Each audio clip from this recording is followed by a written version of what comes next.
यहाँ पर हमें पुख्तूनों को, केपी के लोगों को, फाटा के लोगों को जिहाद के नाम पर अफगानिस्तान के जंग में जकेला गया। जब सारा पाकिस्तान तरक्की कर रहा था, जब पंजाब सिंध में फैक्ट्रियां लग रही थी, जब यहाँ पर हुनरमंद पैदा हो रहे थे, तो मेरे पुख्तूनों को रियासत और रियासती इदारों ने जिहादी बना दिया। मेरे पुख्तूनों को वो जनरल साहिबान जो आज उसने जो है यूरोप और अमेरिका में जजीरे खरीदे हैं, ये मेरे पख्तूनों की खून बह के खरीदे गए।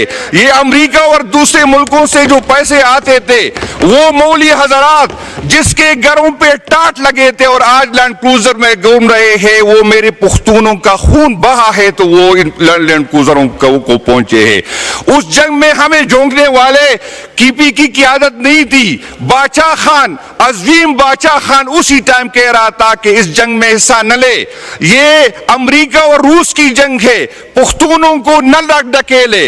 उस टाइम के जर्नल उन्होंने ये फैसला किया। कुछ के बच्चे उस टाइम जो है, कोई बन गया मर्द मोमिन, मर्द हक, कोई खामोश मुजाहिद बन गया, उसके बच्चे भी आज मजे कर रहे। और हम एक एक घरों से 5-5, 6-6 जनाजे उठा के आते हैं।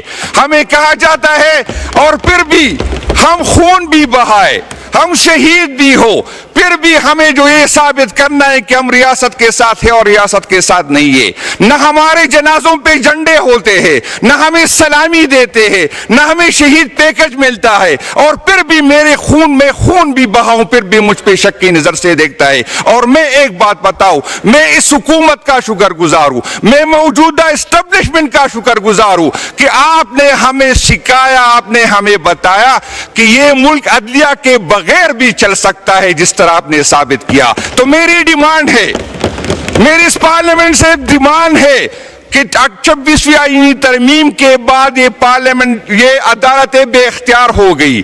26वीं आईनी तरमीम के बाद इसकी ये औकात नहीं रही कि ये इंसाफ दे। तो मेरी ये डिमांड है कि ये बड़ी बड़ी तनख्वाहें जो हम जजों को दे रहे हैं, ये बंद करे। ये बड़ी बड़ी बिल्डिंगें जिसमें इंसाफ की कोई चीज नहीं है, इसको जो है, इसको यूनिवर्सिटियां बनाए। और मैं उन लोगों को हैरान हूं, उनको, मैं इनकी माओ को भी हैरान हूं कि इतने हौसले वाले बच्चे इन्होंने पैदा किए कि ये इस कुर्सी पे बैठ के इंसाफ नहीं कर सकते। मैं उन बंदों को, मैं उनकी माओ को सलाम कहता हूं कि इस तरह हौसले के बच्चे उन्होंने पैदा किए कि अपनी छोटी छोटी मराद के लिए पाकिस्तान तहरीक इंसाफ के वर्कर को जेलों के पीछे डाल रहे, उनको सजाएं दे रहे। मैं उन पुलिस वालों को भी हैरान हूं, मैं इनकी हिम्मत को दाद देता हूं कि वो अपनी तनख्वाहों के लिए, अपनी मराद के लिए पाकिस्तान तहरीक इंसाफ के वर्कर पे जो है इस तरह की FIR काट रहे हैं। आवाम के लिए तो कुछ नहीं है, लेकिन जो डिफेंस हमारा और बढ़ रहा है, सिक्योरिटी इदारों का फंड और बढ़ रहा है, तो उसको बढ़ना चाहिए, क्योंकि एक और तरमीम आ रही है और एक और तरमीम में एजेंसियों को पैसों की जरूरत होती है। और मैं इन बड़े बड़े कुर्सियों पे बैठे हुए लोगों को कहता हूं, मैं चीफ जस्टिस साहब आपको कहता हूं, आप जो इस कुर्सी पे बैठे हैं ना, तो हमारी खवातीन पे हमें ब्लैकमेल किया गया। आप जो इस कुर्सी पे बैठे हैं ना, ये नए जज साहिबान, मैं आपको कहता हूं, ये 26वीं आईनी तरमीम पे जो आप इन कुर्सियों तक आ गए, तो आपको पता होना चाहिए। मैं ये ऊपर जो इसको गवाह बना देता हूं, एक शख्स जो अभी भी वहां बैठा है, उसने मेरे 3 महीने से बात की कि मेरी 3 बेटियां थी, मैं मजबूर था इसलिए मैंने बोल दी। तो आप जी इन कुर्सियों पर बैठ गए, तो हमें अपनी बेटियों की वजह से जो है आपने वोट दिया है। हमें अपने, ऐसा कोई बंदा नहीं जिसको अरबों रुपए की अफर नहीं हुई। तो ऐसी अमेंडमेंट की वजह से आप जो बैठे, आप जो मराहत ले रहे, आप जो प्रोटोकॉल ले रहे, इसके बावजूद जो है हम आपसे, लोग अब आप कहते हैं कि अदालतों से आपकी कोई उम्मीद है नहीं, हमें अदालतों से कोई उम्मीद बाकी नहीं, लेकिन जो भी अवेलेबल फोरम हमारे पास होंगे वो इंशाअल्लाह ताला हम इस्तेमाल करेंगे और तारीख लिखी जाएगी। इन कुर्सियों पे सारी उम्र आपने नहीं बैठना।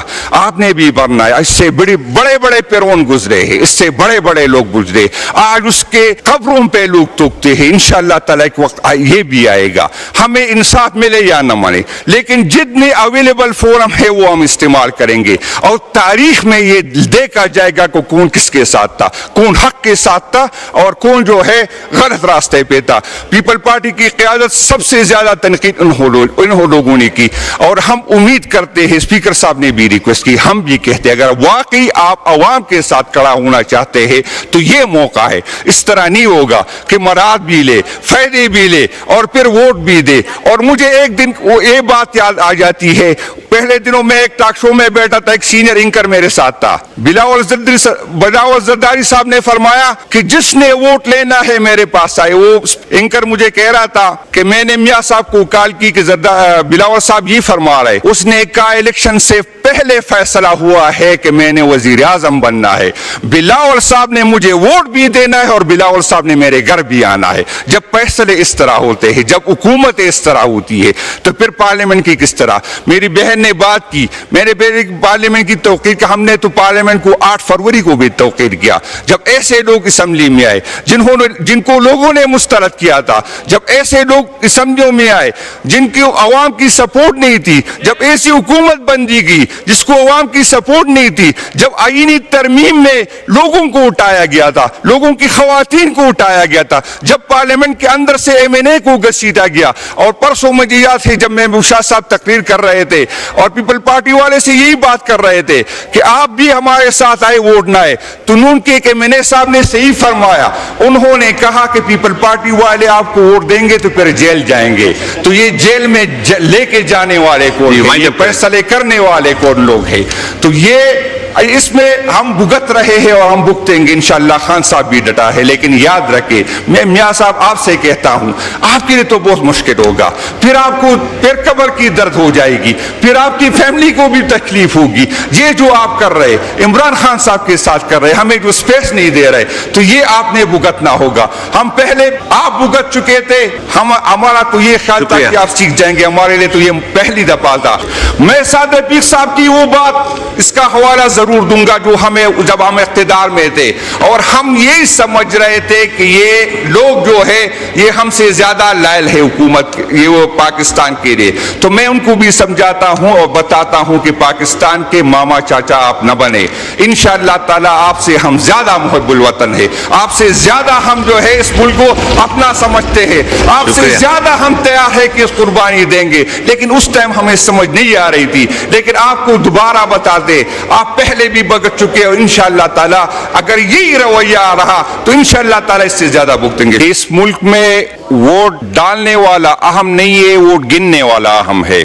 اور ان کو پتا ہے کہ نہ ان کو عوام کی سپورٹ ہے, نہ یہ عوام کے ووٹ سے آئے ہیں. جب اس طرح کی حکومت آ جاتی ہے, اور یہ تاریخ میں پہلی حکومت ہے کہ جس کو زبردستی حکومت دی گئی ہے, تو دینے والے, اسمبلی میں لانے والے, اس کا تو مسئلہ یہی تھا جس کی وجہ سے لوگ پارلیمنٹ میں آتے ہیں. اس کی کوشش اور خواہش یہی ہوتی ہے کہ لانے والے خوش ہو. تو چونکہ عوام کو اس کی فکر نہیں ہے, کہ ان کو اندازہ ہے, ان کو سمجھ ہے یہ کہ عوام چاہے ہمیں سپورٹ کرے یا نہ کرے, عوام چاہے ہمیں ووٹ دے یا نہ دے, لیکن لانے والے اگر چاہے تو دوبارہ ہمیں اسمبلی میں لے کے آئیں گے. تو لانے والے اس سے خوش ہے, اور یہ کوشش اس کی یہی ہے کہ لانے والوں کو خوش رکھے. تو عوام کا تو اس میں کچھ ہے نہیں. اگر کوئی ترقی دکھائی گئی ہے تو وہ گدوں میں ہے, لیکن میں حیران ہوں کہ صرف گدے کیوں بلے, گدیاں کیوں نہیں بڑھی اس میں.